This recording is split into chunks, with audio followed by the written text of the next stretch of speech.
it's Dr. John Terry, the Black Belt Leader, and welcome to the Black Belt Leadership Podcast, where each week I'm giving you tips, tools, insights, and resources to help you become a better version of who you are and what you do as you discover, develop, and deploy your own Black Belt leader within. Hey, this week I want to talk about back talk. Now, my parents made it known early on that rudeness, insolence, impudence, impertinence, arrogance, whatever you wanted to call it, those things were not going to be permitted in the Terry household. My mom called it sass, but my dad simply referred to it as backtalk.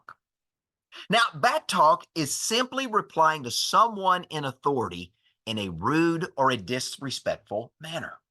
We often think of backtalk as a child talking back to a parent or a teacher or other authority figure. But backtalk can be used to describe any inappropriate remarks that are made by someone who is of lower rank or lower status, such as employee to employer or an enlisted man to an officer in the military. That's where we often see backtalk as some great examples of what I want to talk about for a few minutes. Now, I remember growing up, one of my friends had a mom who had a great sense of humor. And every time he would start to argue or complain or talk back to his mom when I was visiting at their house, his mom would reply with a very curt, "Don't you mouth me, boy." And I always laughed every time I heard her say that. And to this day, when I think about talking back, I still hear my friend's mom with that commanding presence of her voice replaying back in my mind, "Don't you mouth me, boy." And she meant it. And he understood that she meant it. And when she said that short statement, the back talking stopped. Now, for me, my sister and I, we grew up in a family of faith. And because of that, my parents taught me and my sister early on the value of respect. Now, when we think about respect, it is due regard for the feelings, the wishes, the rights, or the traditions of other people. In our home, the golden rule was not only taught, it was expected to be lived out, not just in our home, but everywhere that we went. And my sister and I understood there were consequences if we disrespected other members of the family or anyone else. Now, in a civil society, backtalk is something that should be avoided. But today, it's commonplace. You've got only to look at social media and to see dissenting arguments descending into backtalk and people arguing and treating each other with disrespect. Because when we respond to someone in a rude or demeaning way, what are we doing? We are disrespecting who they are and the position they hold. You have the right to your opinion. I have the right to my opinion, but I don't have the right to force you to accept my opinion as truth because it is truth to me, but it may not be truth to you. Understand and get that. We could go a long way as a nation if we would simply understand and embrace that. Now, when we experience backtalk or we experience someone being rude or demeaning to us, what happens? Our brain interprets that backtalk or that rude or demeaning action as a threat. When our brains perceive a threat, changes take place in our body. Our stress levels elevate. Our irritability increases. Our blood pressure increases. Our blood vessels constrict. We get a release of adrenaline and other fight or flight medications that are chemicals that are released through our brain. And now all of a sudden, we either want to fight, or we want to flee, or we want to freeze. Now, rudeness and this back talk can also trigger a series of negative emotions. Those negative emotions can include fear or anger or confusion or outrage. And in the process of back talking, what are we ultimately doing? We're devaluing the other person. Now, every black belt leader in life understands that people are valuable. Every individual that is living on this planet is a unique individual, one of a kind creation. And no one else in the past, present, or future will ever be exactly like them.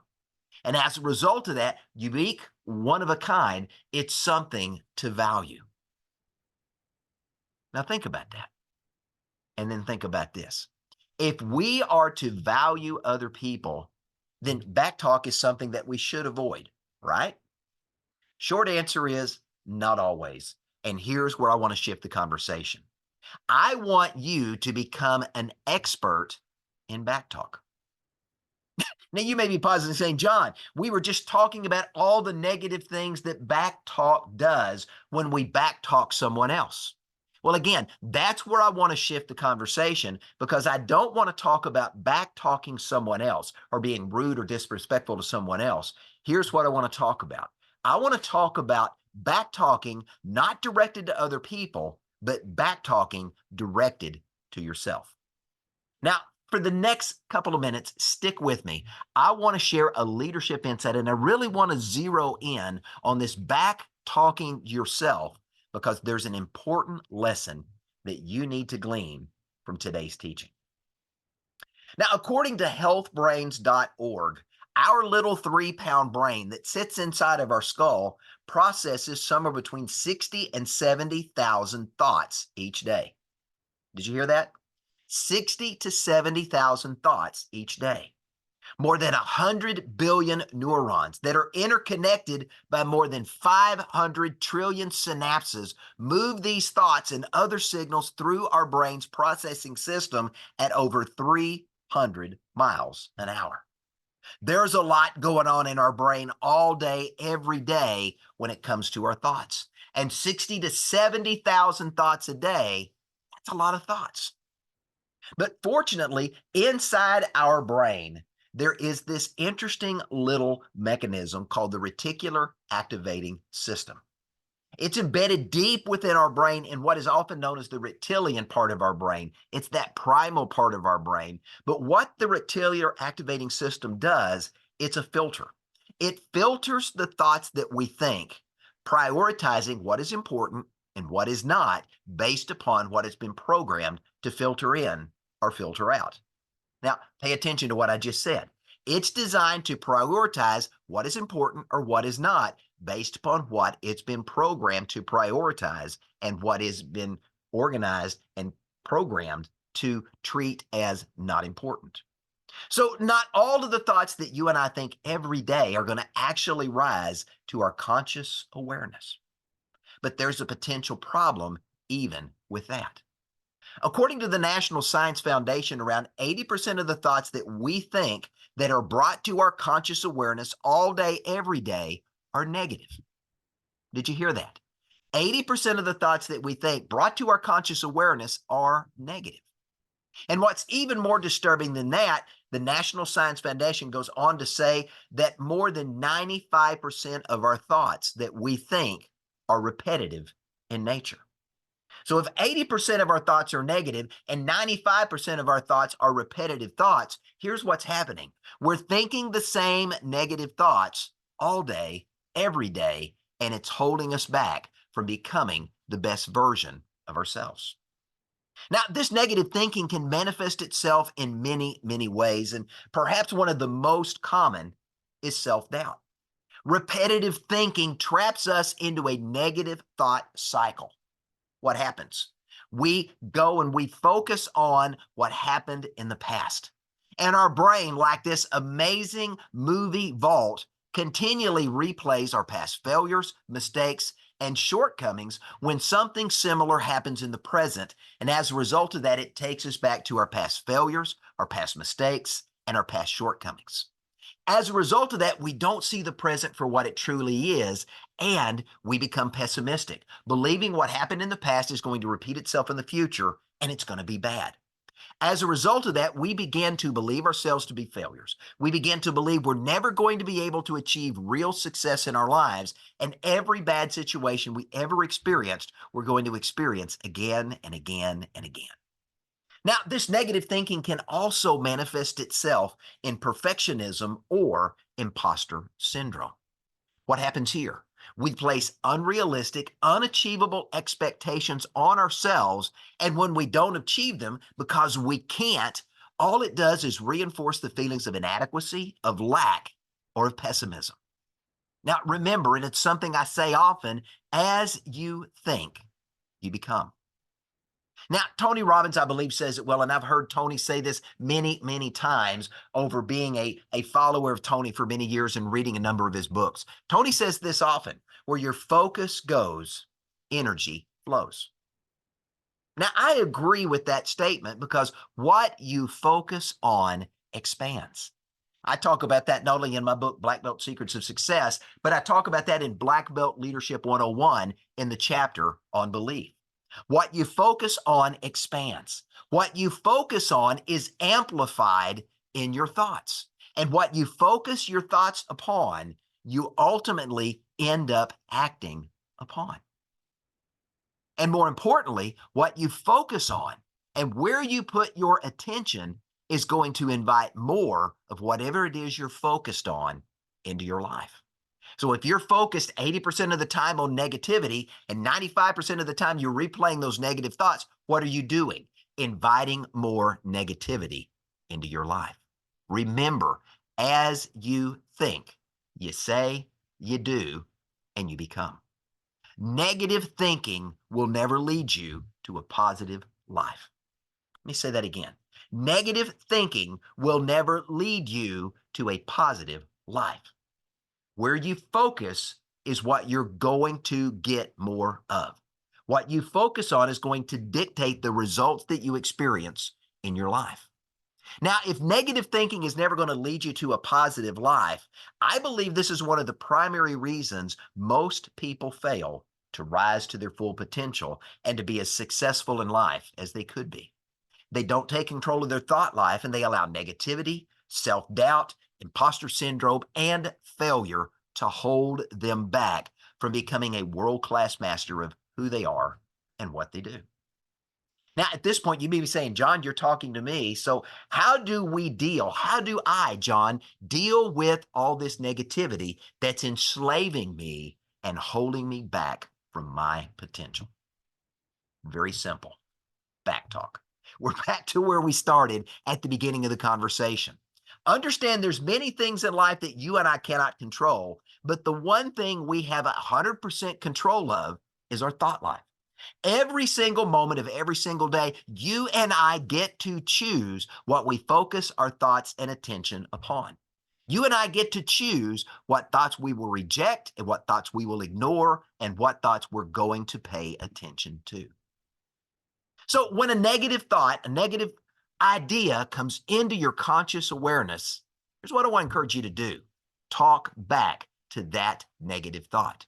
Each and every one of us has the power to take every thought captive and make it obey our will. Did you hear that? Each and every one of us has the power to take every thought captive and make it obey our will. We can choose to look for the positive in every situation instead of the negative.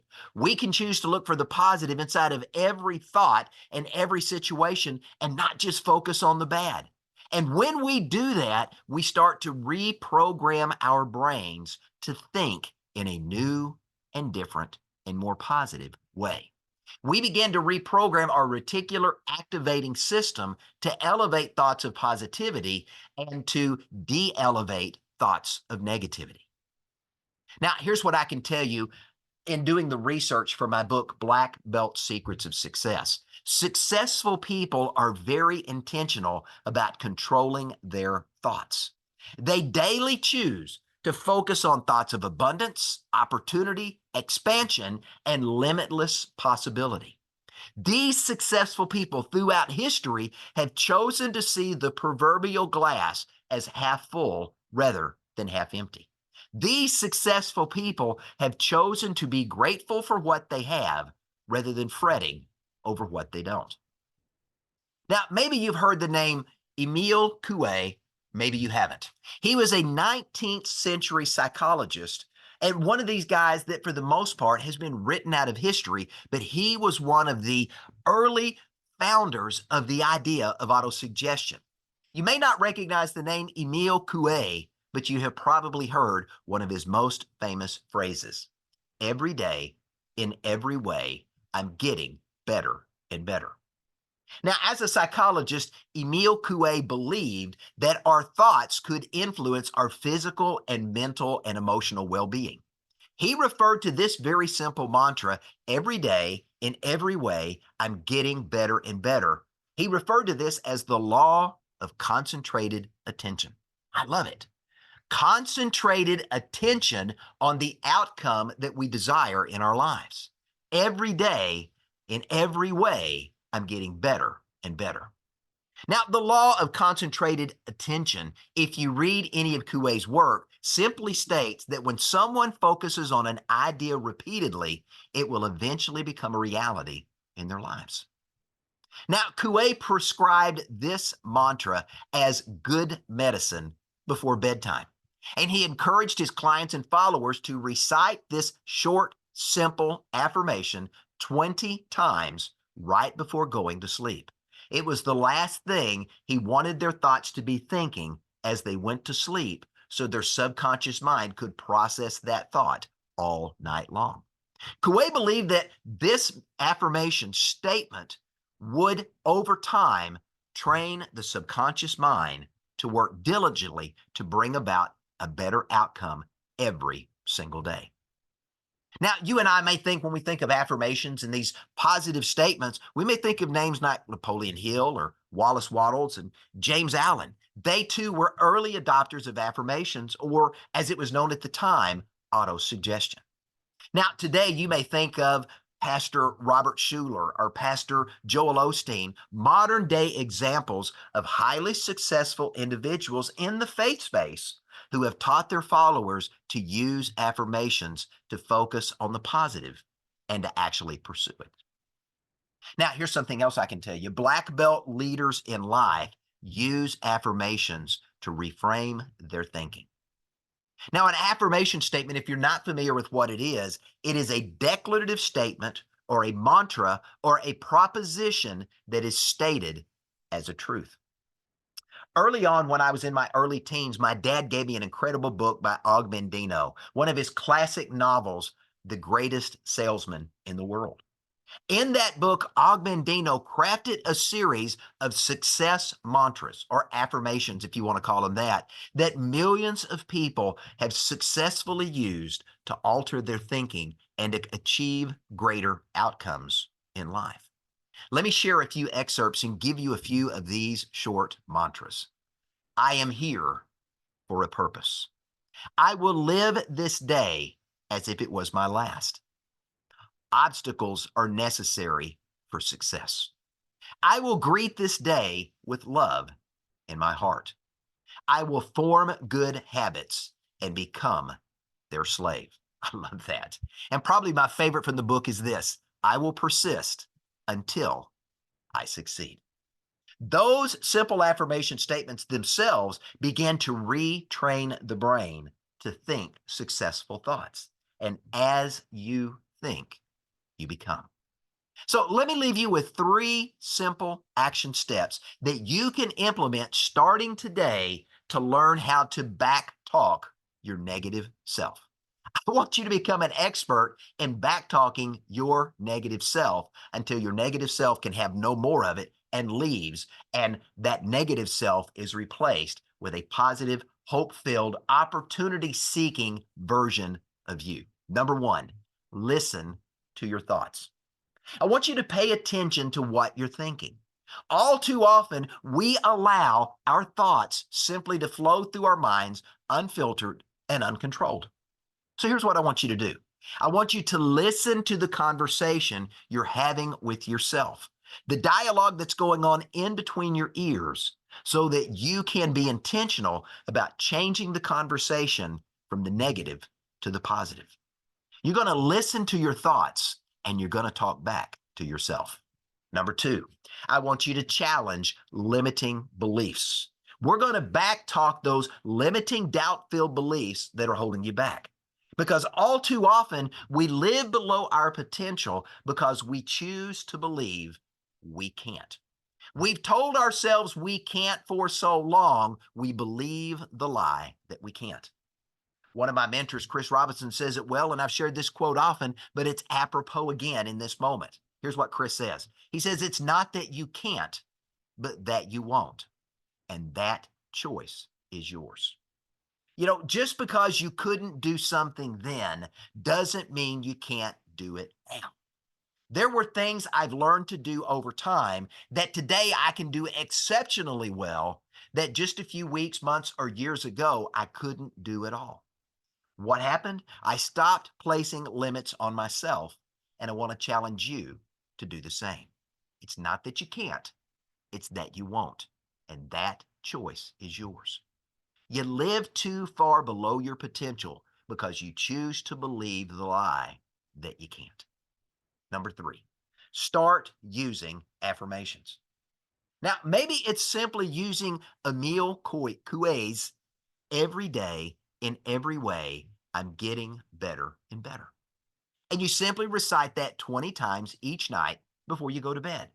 And you do that for the next 30 days to begin to get in the habit of doing that.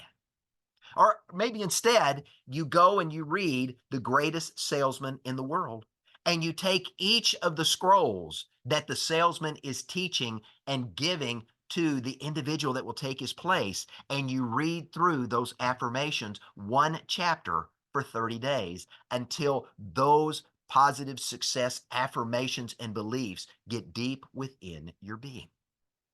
Or maybe if you're a person of faith, maybe you recite the Lakewood Church affirmation. They have the entire audience, some 15, 16,000 people, declare each Sunday. I am blessed, prosperous, redeemed, forgiven, talented, creative, confident, secure, disciplined, focused, prepared, qualified, motivated, valuable, free, determined, equipped, empowered, anointed, accepted, and approved. Not average, not mediocre. I am a child of the Most High God. I will become all I was created to be in Jesus' name. Now, if you're not a person of faith, maybe you alter something like that to be able to make it personal for you. And my suggestion is over time, you craft your own affirmation statement, declaring exactly the outcome that you want for your own life, and begin to recite that affirmation statement over and over again. In doing so, you're going to retrain your brain to see that as your reality. As you think, you ultimately become. And when you stop thinking negative thoughts, you stop becoming a negative person. Now, the first principle of black belt leadership, if you want to become a black belt leader in life, and I talk about it in my book, Black Belt Leadership 101, that first principle is belief. And that principle simply says this: you cannot achieve what you do not believe. You can utilize affirmation statements to help you replace beliefs that aren't serving you well right now with beliefs that will serve you well now and in the future. Let me share a couple of resources that may be helpful. In the courses section of my website, beablackbeltleader.com, you're going to find a free resource entitled The Power of Affirming Words. Inside this free resource, you're going to find some examples of individuals throughout history who have used the power of affirming words to overcome negativity in their own lives to go on and achieve significant success.